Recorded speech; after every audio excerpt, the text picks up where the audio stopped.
한 대. 자, 155페이지 보겠습니다. 자, 지역지구제는요, 최근에 시험에 나올 때 여러분이 공법 배우시죠? 이 공법상의 지문을 출제합니다. 자, 그래서 이 지역지구제를 보면은 국토의 계획 및 이용에 관한 법률에 의해서 나타나는 지역지구제인데, 자, 항상 주의해야 건 토지 이용 규제의 대표적 수단이라는 거.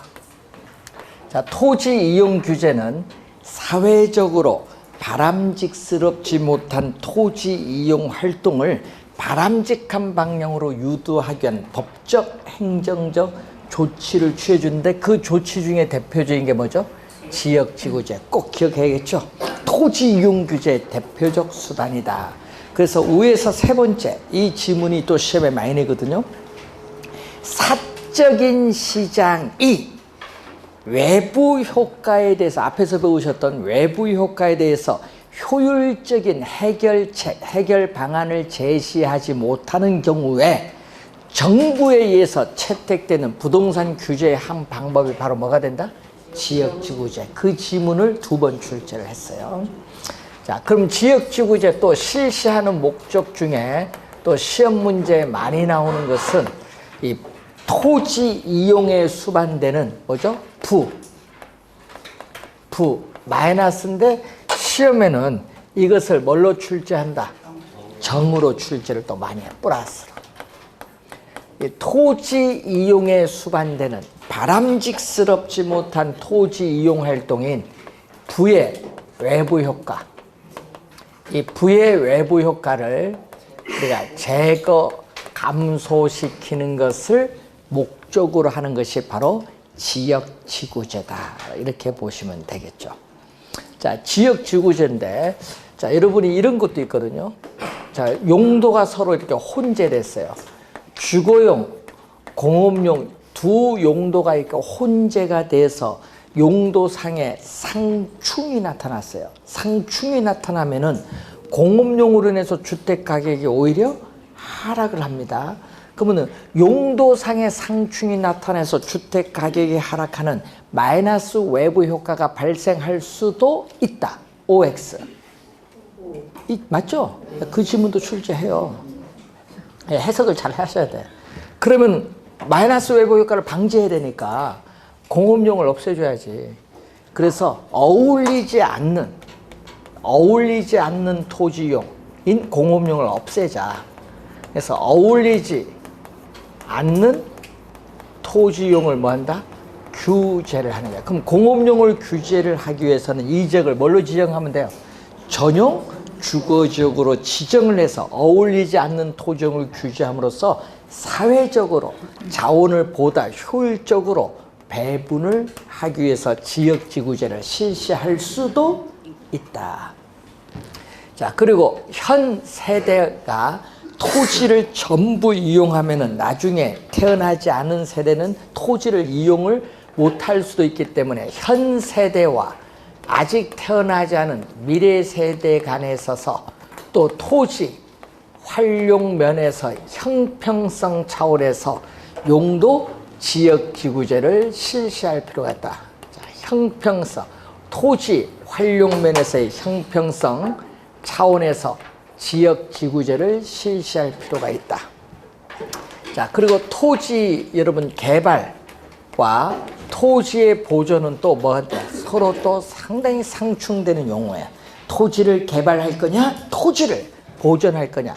이 개발과 보존에 있어서 또 뭐를 위해서? 조화. 그럼 경제의 성장을 위해서는 어느 정도 개발이 불가피하기 때문에 이 개발과 보존의 조화를 위해서 또 지역지구제를 실시할 필요가 있습니다. 자, 용도지역. 여러분, 용도지역 개념 3번 출제했거든요. 자, 작년에도 출제했거든요. 자, 여러분, 한정된 토지를 합리적, 효율적으로 이용하고 공공복리의 증진을 도모하기 위해서 우리는 서로 자, 오늘 나눠드린 프린트 1번 보시면 서로 중복되지 아니하게 도시 관리 계획으로 결정하는 지역을 뭐라고 한다? 용도 지역. 이 지문을 3번 출제했어. 서로 중복되지 아니하게 밑줄. 빨간색으로 밑줄. 서로 중복되지 아니하게. 1번에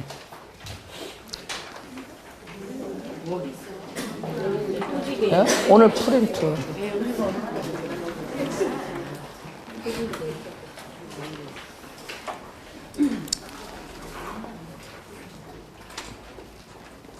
중복되지 않습니다.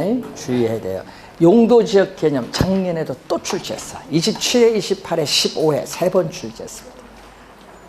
용도지역 개념 잘 알아두시고, 또 용도지역도 있지만 또 여러분 용도 지구도 있고 용도 구역도 있잖아요.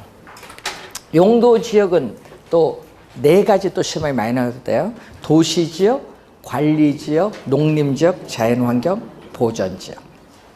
자, 그 4가지 좀 또 주의 좀 해두고, 또 도시지역도 주거지역, 상업지역, 공업지역, 우리가 녹지지역인데 우리 주거지역에서 제2종이 또 중요한데, 자, 여러분 2년 전 정답을 물었거든요. 제2종 일반 주거지역, 제2종 전용 주거지역 물었어요. 제2종 전용 주거지역은 공동주택을 얘기하고 일반은 중층주택을 의미해요. 그래서 여러분 프린트 2번 문제 오늘 나눠드리는데, 용도, 지역지구제에 관한 설명으로 틀린 것은, 자, 토지 이용에 수반되는 부의 외부 효과를 제거하거나 감소시키는 것을 뭐 한다? 목적으로 한다. 부의 마이너스, 이게 포인트가 되고, 2번 국토의 계획 및 이용에 관한 법령상 시도지사는 도시의 자연 환경 및 경관을 뭐한다? 보호하고 도시민에게 건전한 여가 휴식 공간을 제공하기 위하여 도시지역 안에서 식생이 양호한 산지 개발을 제한할 필요가 있다고 인정되면 도시 자연공원구역의 지정을 도시군 관리계획으로 결정할 수 있다. 그래서 여러분 도시지역 내에서 도시자연공원구역 결정할 수 있습니다. 지정. 그래서 2번 맞는 지문.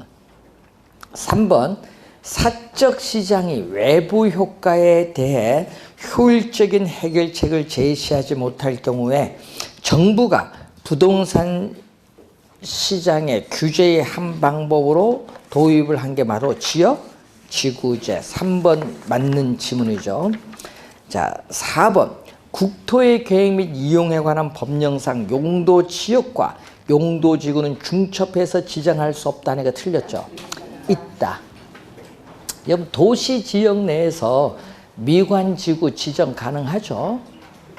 중첩해서 지정할 수 있습니다. 4번 정답. 5번 국토의 계획 및 이용에 관한 법령상 시도지사는 도시군 관리계획 결정으로 주거지역을 세분하여 지정할 수 있죠. 여러분 일반 주거지역, 전용 주거지역, 준주거지역 있어요. 근데 그 공동주택 중심 밑줄, 요 지문을 벌써 2번 출제했는데, 공동주택 중심의 주거 환경을 보호하기 위해서 필요한 지역은 제2종 전용 주거지역. 요것을 2년 전에 27회는 일반 주거지역으로 출제, 전용을 일반으로 바꿨어요. 2년 전에. 그래서 개념 잘 냅니다. 그래서 정답은 4번이 정답인데, 여러분 그 우리 경제적 효과는 출제를 안 해요. 그래서 여러분 출제 선정위원들이 공법상의 지문을 출제를 합니다. 그래서 공법상의 지문이 출제돼서 여러분들이 1차만 공부하신 분들은 어려울 수 있어요. 예? 부동산학교는 공시법도 나와요, 지문 속에. 그래서 공부할 때 학개론이니까 여러분 세법도 나와요. 그렇기 때문에 부동산 조세 있죠? 그거 있기 때문에 그래서 어떤 게 나올지 몰라요. 그래서 어렵게 내려면 진짜 어렵게 낼 수 있는 게 학개론입니다.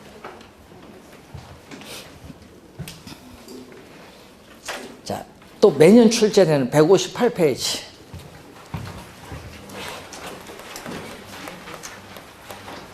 정부의 또 시장 개입에 있어서의 방법. 요거 매년 또 출제하는 내용이죠. 자, 우선 크게 여러분 두 가지를 비교해야 되는데, 정부가 부동산 시장에 직접 개입을 해서 수요자와 공급자 역할을 적극적으로 수행하는 것을 직접 개입이고, 또 뭐가 있죠? 간접. 시장 기구의 골격, 틀을 유지하면서 시장의 기능을 통해서 이 소기의 정책 여러 가지 효과를 달성하고자 하는 게 바로 간접 개입. 요걸 구별할 수 있느냐? 요거 계속 출제하고 있어요. 직접이냐, 간접이냐. 직접에는 이 택지개발 촉진법에 근거해서 정부가 부동산 시장에 직접 개입을 해서 개발하는 공영개발이 있어요. 공영개발이 있고, 우리 토지 수용을 한다든지, 또 공공 투자 사업을 한다든지. 자, 공공임대 보유제라는 게 있거든요. 이것은 조성된 택지를 분양을 하지 않고 임대를 하는 제도를 얘기해요. 공공임대 보유제. 네? 그리고 토지 비축제도 작년에 출제했었죠. 토지 비축제도는 직접 개입, 작년에 출제했습니다. 토지 비축제도 또는 토지 은행제도라고. 공영개발의 장단점이 또 시험에 많이 나오는데 159페이지의 박스. 장점은 자, 저렴하게 토지를 수용을 해서 조성된 택지를 민간에게 비싼 가격으로 매각함으로써 개발 이익을 사회적으로 환수할 수 있는 장점이 있고, 또 대량의 택지 공급이 가능하고 주거용, 상업용, 공업용, 공공용으로 구획을 해서 매각을 하기 때문에 계획된 토지 이용이 가능함으로써 토지 이용의 효율성을 높일 수 있는 장점이 있어요.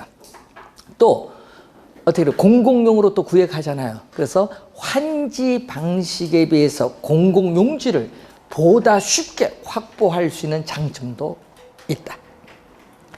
단점의 1번이 시험에 24회, 27회 두 번 출제했죠. 자, 토지 소유자인 피수용자와 개발사업 시행자인 수용자 사이에 보상액과 관련한 우리는 갈등을 초래할 수 있다. 그래서 토지 소유자 민원을 많이 야기시키죠. 그리고 또 통화량, 보상비를 한꺼번에 지출하면은 통화량이 팽창해서 물가 상승 우려가 있고, 그리고 토지를 수용을 당한 사람은 인근 지역의 대토를 통해서 인근 지역의 지가를 앙등시킬 우려가 있다는 단점도 있고, 또 개발사업 시행자는 보상비를 초기에 한꺼번에 지불하면은 초기 사업비 부담이 크다는 단점이 있어서 정부는 재정 지출을 효율적으로 관리하기 어려운 단점이 있어요. 하여튼 첫 번째 단점 1번이 시험에 자주 출제되는 지문. 환지 방식은 뭐죠? 도시개발법에 의한 도시개발 사업을 할 때 환지 방식의 개발이 이루어질 수 있는데, 자, 환지 방식은 효율성이 낮은 토지를 어떻게 돼? 토지의 면적, 지목, 등급, 위치, 이용도 등 기타 필요사항을 고려해서 택지로 개발한 후에 환지 평가에 따라, 환지 기준에 따라 토지 소유자에게 재분배, 동그라미. 매각이 아니라는 거. 재분배입니다. 매각이 아닙니다. 23회 시험에 매각으로 출제했어요. 재분배입니다. 재분배해줘요. 그렇기 때문에 토지 매입 비용, 여러분이 토지 매입 비용이 들지 않는다는 장점이 있어요. 중요합니다. 토지 매입 비용이 들지 않는다는 장점이 있어요. 단점은요, 토지 소유자들 간의 이해 조정으로 인해서 어떻게 돼? 개발 사업이 지연될 가능성이 많다는 단점도 있고, 또 환지에 있어서 어떻게 돼요? 평가에 있어서 불공정성이 나타날 수도 있는 문제점이 있어요.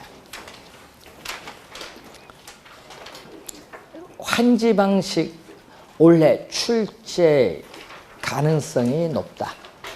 그러면 23회, 27, 24회, 27회는요, 수용 방식 출제했으니까 또 26회, 23회는 환지. 원래 29회거든요. 23, 69, 369. 원래 환지 방식 출제 가능성이 높다. 원래는 환지 방식 출제 가능성이 높다.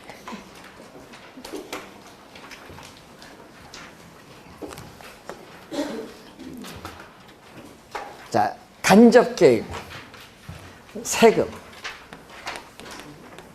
자, 부동산에 있어서 취득세.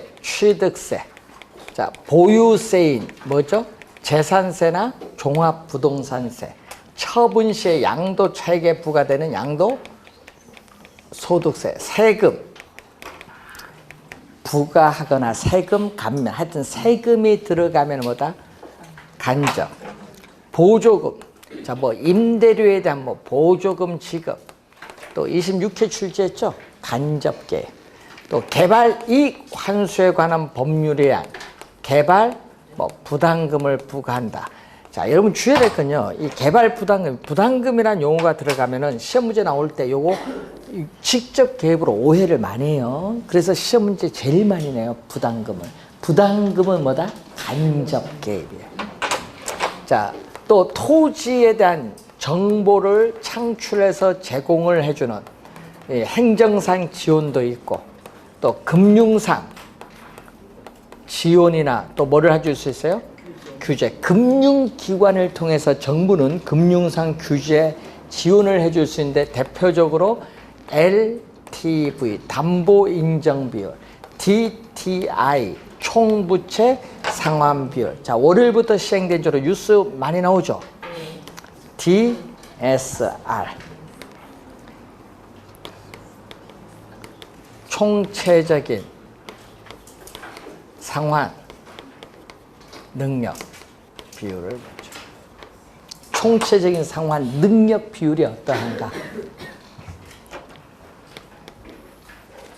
차입자의 연간 소득에 대해서 뭐에 대한 여러분이 금융기관으로부터 받은 모든 대출에 대한 연간 원리금 상환액. 모든 대출에 대한. 그럼 대출이 적어지거든요. 요걸 지금 월요일부터 적용하고 있잖아요. DSR, 귀에 익으라고. 앞으로 대출은 여러분 요걸 적용해서 지금 금융기관 대출을 지금 해주고 있는데 대출이 더 적어져요.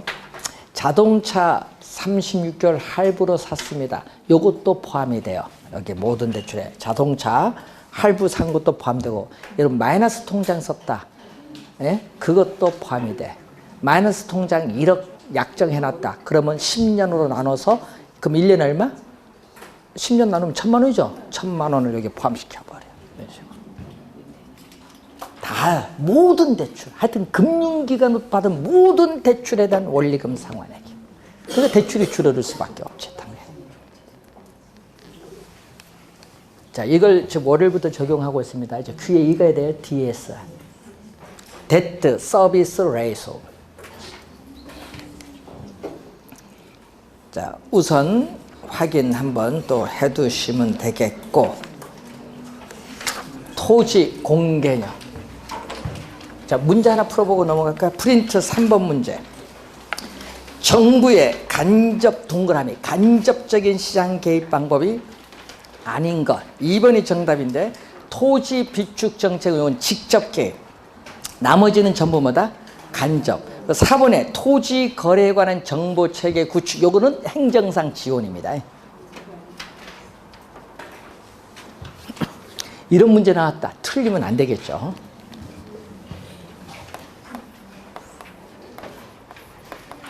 자, 토지 공개념.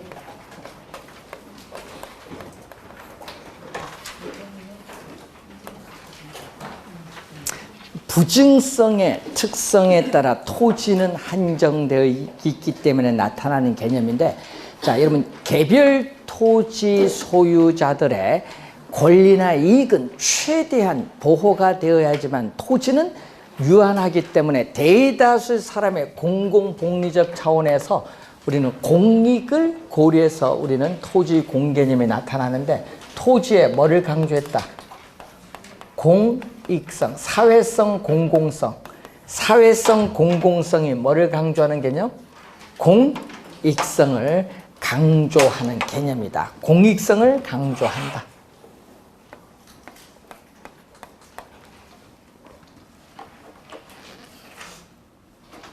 자, 토지 소유권은,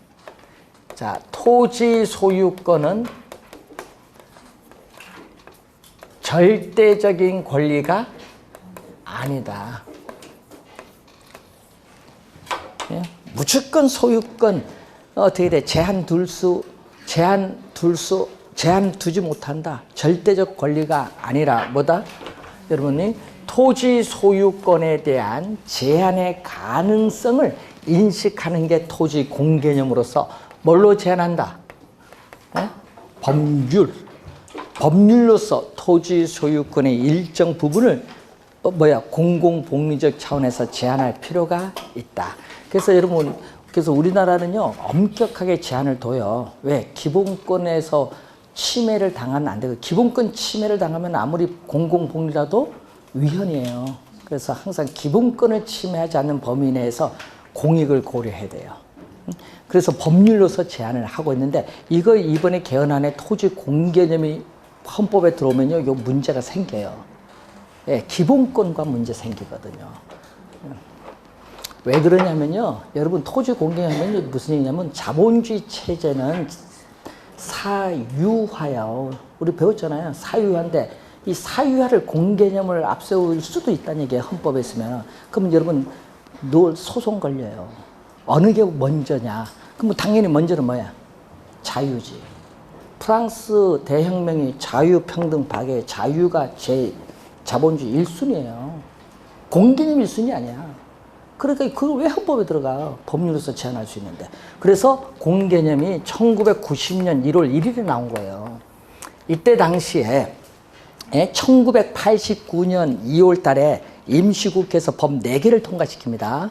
뭐를 통과시키면 지가, 공시 및 토지 등의 평가에 관한 법률 하나 하고요. 또 개발이익 환수에 관한 법률, 토지 초과 이득세법, 택지 소유 상한에 관한 법률 4가지 법을 89년에 통과시켜서 90년 1월 1일부터 시행하는데, 그 4가지 법을 통틀어서 무슨 법? 토지 공개념을 위한 법이라고 했어요. 그런데 그 4가지 법 중에서 너무 공공을 강조해서 너무 기본권을 침해를 많이 해서 2개가 폐지됐죠. 우리는 토지 초과이득세법, 택지 소유 상한에 관한 법률 2개는 헌법 불합치 결정 위헌 판정으로 폐지됐어요. 언제? 97년도에. 자, 그럼 폐지가 됐는데, 그래서 지금 공개념에 관한 법이 2개가 남아있죠. 부동산 가격 공시에 관한 법률과 또 하나는 뭐죠? 개발이익 환수에 관한 법률. 공개념이 좀 후퇴됐는데, 왜냐?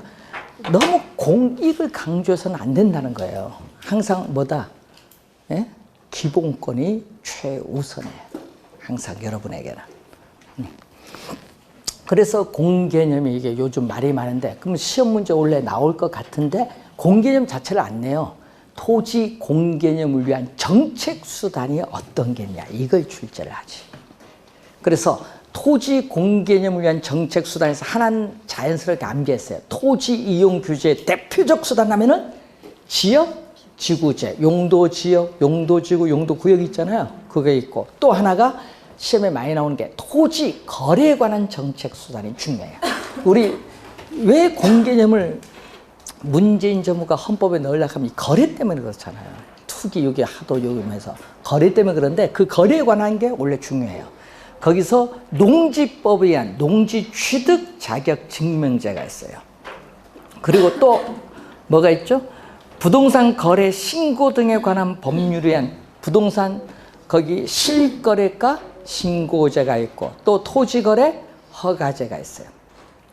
또 주택법에 의한 투기 과열지구로 지정하면서 분양권 전매 제한을 할 수 있고, 또 소득세법에 의해서 지정지역, 투기지역을 지정함으로써 양도소득세를 토지거래시에마다 실거래가로 부과한다 이런 얘기죠. 그리고 또 거민계약서 제도가 있어요. 부동산 등기 특별조치법에 이 거래에 관한 정책 수단이 중요하다. 자, 문제 4번 문제 봅니다. 프린트. 현재 우리나라에서 시행 중인 부동산 정책이 아닌 것. 자, 1번, 2번은요, 부동산 거래 신고 등에 관한 법률에서 시행 중에 있어요. 개발이익 환수제는 개발이익 환수에 관한 법률에 의해서 실시하고 있어요. 그리고 분양가 상한제는 주택법에 의해서 시행 중에 있어요. 어디에? 공공택지에. 5번 정답. 택지 소유 상한에 관한 법률은 택지 소유 상한제는 위헌 판결로 97년 폐지. 현재 시행하고 있지 않다. 5번 정답. 이런 것도 틀리면 안 되죠. 이런 거 틀리면 어디 가서 점수를 맞으려고.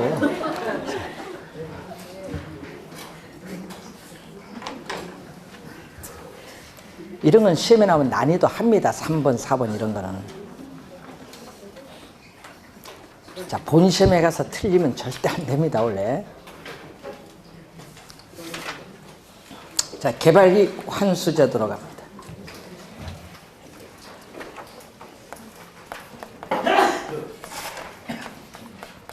자, 여러분 교재 봤더니 개발이익 환수에 관한 법률에 의한 개발이익 개념이 나와 있어요. 자, 개발 사업의 시에 토지 이용 계획의 변경, 기타 사회적 경제적 요인에 의해서 정상 지가 상승분을 더 넘어가는 거죠. 초과하여 개발 사업 시행자 또는 토지 소유자에게 귀속되는 토지 가액의 증가분을 개발이익인데, 이 개념이 개발이익 환수에 관한 법률 제2조에 나와 있습니다. 개념이에요. 그럼 개발이익은 불로소득이거든요. 개발이익은 불로소득이니까 사회적으로 국가는 뭐에다? 환수를 해야겠지. 그래서 환수 방법은 세금을 통해서 환수할 수도 있어요. 과세적 방법. 세금을 통해서 환수할 수 있고, 또 뭐는? 비과세적 방법. 세금 이외의 방법을 통해서 환수할 수 있다. 자, 과세적 방법으로서 대표적인 게 뭐냐 하면은 토지 거래 시에 양도소득세를 부과함으로써 개발이익을 우리가 환수할 수 있고, 또 도시계획세를 부과한다든지, 또 지목을 전에서 대로 지목 변경하죠.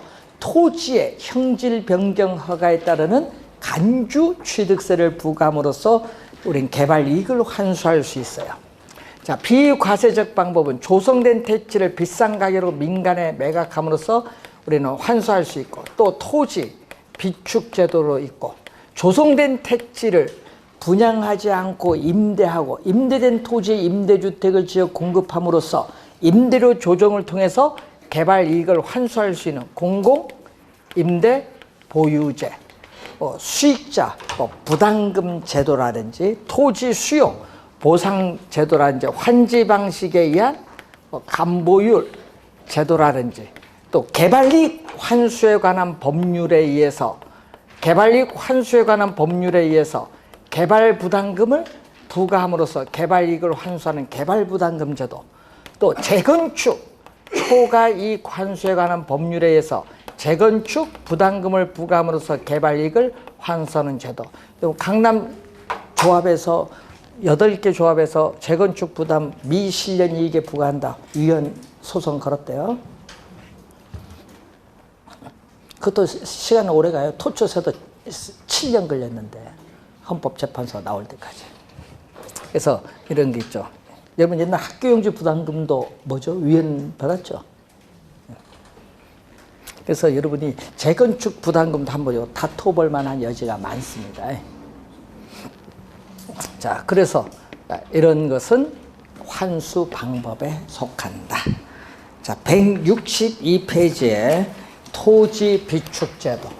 작년에 또 출제를 한 내용이죠.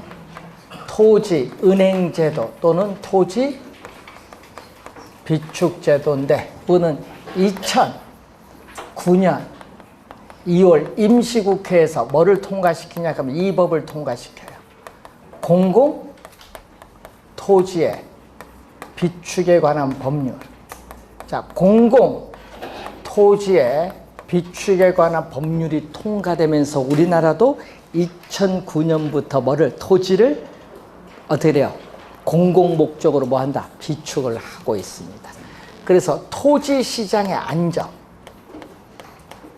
자, 토지시장의 안정을 위해서 수요와 공급 조절 용으로 비축을 하고, 자, 산업단지 조성 목적으로 공공 개발용으로 또 뭐 할 수 있다?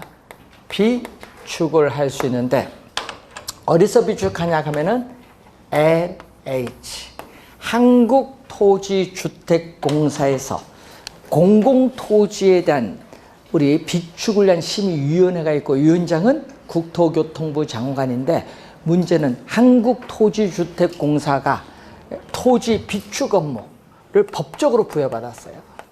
토지 비축 업무를 법적으로 부여받았다. 법적으로 우리가 부여받아서 현재 수행하고 있다. 그러면 여러분 작년 시험에 뭘로 나왔냐 그러면요, 각 지방자치단체에서 관리로 나왔어요. 각 지방자치단체에서 관리하는 것이 아니라 어디서 관리한다? LH. 작년 정답지.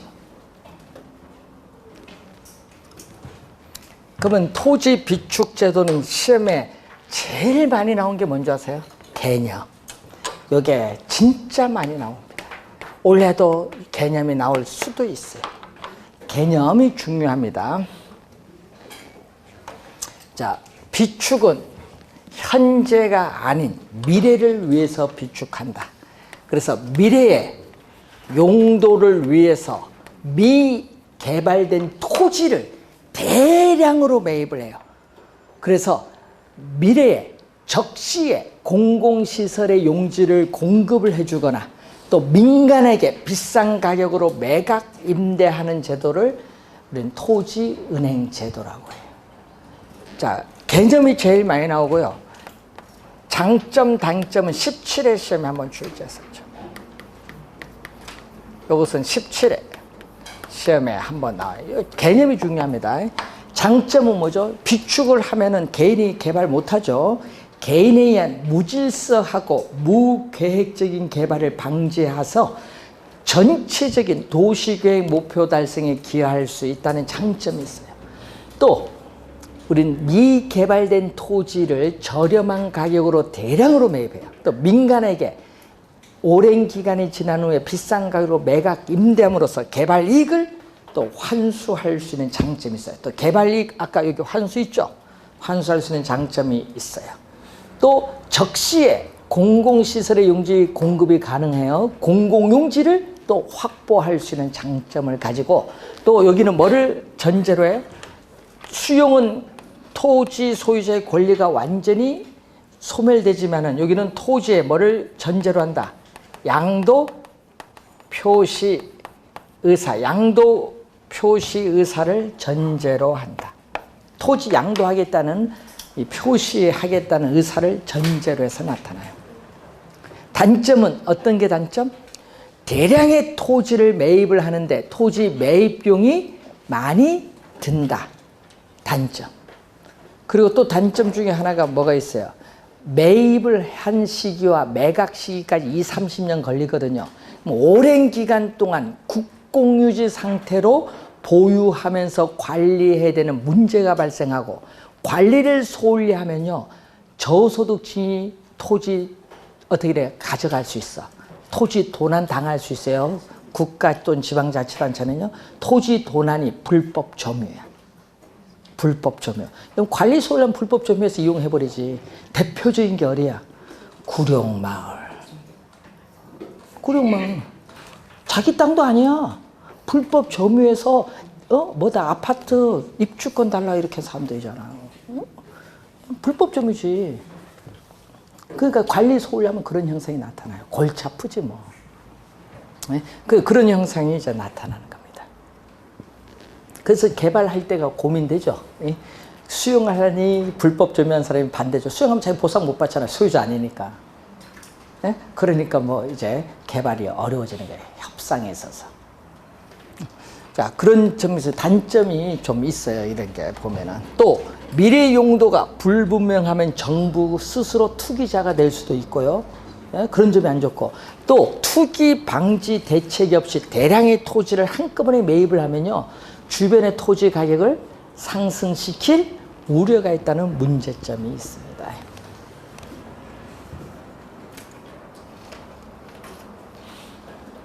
자, 그런 내용을 이제 거기에 162페이지에 설명하고 있는 부분이 되겠습니다. 원래 여기서 한 문제 낼 수도 있고요, 두 문제 낼 수도 있는데 작년에는 두 문제 냈거든요. 그래서 원래는 한 문제 내는 건 기본 나오는데 개입 방법을 묻는데, 아니면 토지 정책 수단 5개 놓고 틀린 걸 찾아내라 이렇게 나올 때 출제하는 게 오늘 나눠드린 프린트에 나오는 거예요. 자, 지구 단위 계획도 한 4번 출제했고, 이건 공법 지문이고요. 자, 토지 적성 평가 제도 작년에도 출제했었죠.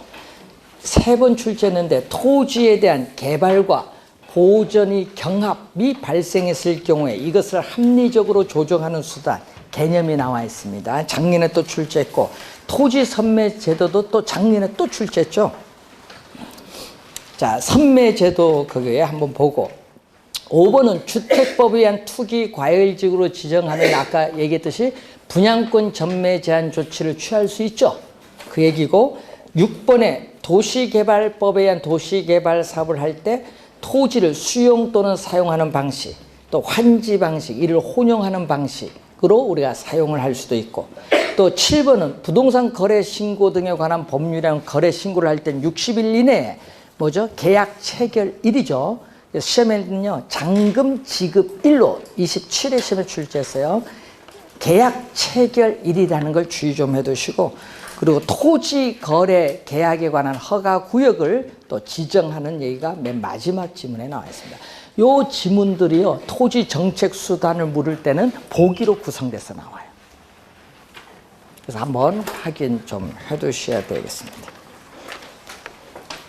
자, 여러분 교재에 163페이지 임대주택 정책인데, 자, 우리나라의 주택 정책은 중상층 위주의 분양 정책이 주입니다. 그래서 주택 취약계층인 저소득층을 위한 별도의 주택 정책이 필요한데, 이것이 임대주택 정책인데 매년 또 한 문제 출제합니다. 그 한 문제 중에서 정답 지문은 거의 임대료 규제에서 거의 정답 물어요. 작년에도 임대료 규제에서 정답 물었죠. 자, 원래 또 한 문제 출제하는데 이 내용은 또 잠시 쉬고 시작하겠습니다.